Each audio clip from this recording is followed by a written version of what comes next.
We live in a strange time. If people 30 years ago were told they'd carry a catalog of millions of potential partners in their pocket, they call it paradise.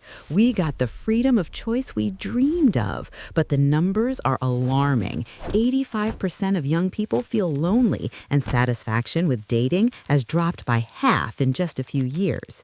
In this video, we break down the paradox of choice. You'll learn how a simple jam experiment explains your dating failures, why Tinder freezes your brain, and how the app turns partner search into a gambling game where only the casino wins. The jam experiment. In 2000, researchers ran a simple but brilliant test in a supermarket. One table offered 24 kinds of jam, another offered just 6. Many people stopped at the big table, but only 3% bought a jar. At the small table, 30% made a purchase. That's the paradox of choice. Too many options overload the brain. We fear making the wrong choice and end up choosing nothing. We think we want variety, but our brains crave simplicity. Tinder gave us the 24 jams table, and we walk away empty-handed. The endless search for perfection. Psychologists divide people into 2 types. Satisficers choose an option that's good enough and feel happy. Maximizers must check every option to find the best one. Dating apps turn us all into maximizers. We see someone attractive and think, what if the next one is even better? We spend hours searching, and even after choosing, we're unhappy, convinced we miss the ideal partner. We're trapped in endless comparison. A casino in your pocket. Tinder wasn't built by romantics. It was built by experts in gambling psychology. The swipe mechanic mirrors experiments with pigeons. When rewards come unpredictably, behavior becomes compulsive. This is variable reinforcement. You never know when the next match will appear. That uncertainty triggers dopamine, the pleasure hormone. You get hooked on the process, swiping, not the outcome, a date. The app turns you into a slot machine player with human faces instead of cherries. The illusion of infinity. Early studies of choice overload talked about 50 options.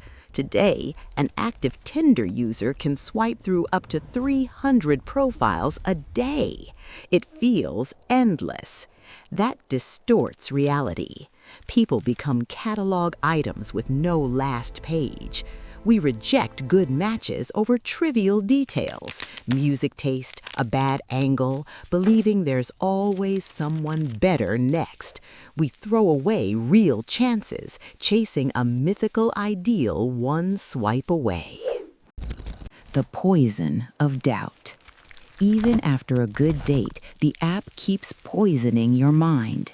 This is counterfactual thinking, obsessing over what if. You're with someone, but your phone buzzes with new likes. Your brain whispers, what if someone out there is smarter, richer, hotter? You can't build depth while keeping the door open to endless alternatives. We trade happiness for the ability to see who we didn't choose. Decision fatigue. An adult makes about 35,000 decisions a day. Every left or right swipe is a micro decision that drains mental energy. After about 15 minutes, decision fatigue sets in. Your brain's battery dies. You either like everyone indiscriminately or become hypercritical and reject all to save energy. You think you're being selective, but your brain is just begging you to stop. The loneliness epidemic.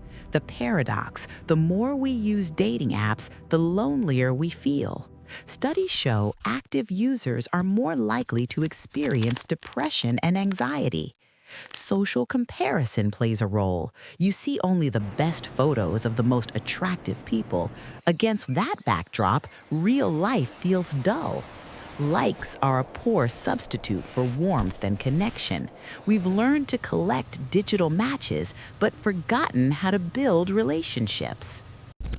You pay to stay alone? Here's the brutal business truth.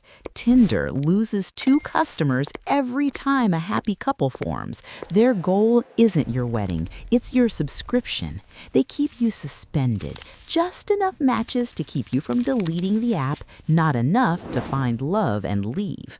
Buying gold or platinum doesn't speed love, it pays to keep the game going. How to break the system. There is a way out, but it takes willpower. Stop chasing perfect and look for compatible. Become a satisficer. Define what truly matters, and if someone meets it, give them a chance without scanning for alternatives. Limit time on the app to avoid overload, and most importantly, go offline. Real life limits choice, and that's a blessing. When you can't swipe someone away, you're forced to know them deeper, and it's there, in real conversation, not on a screen, that real love is born.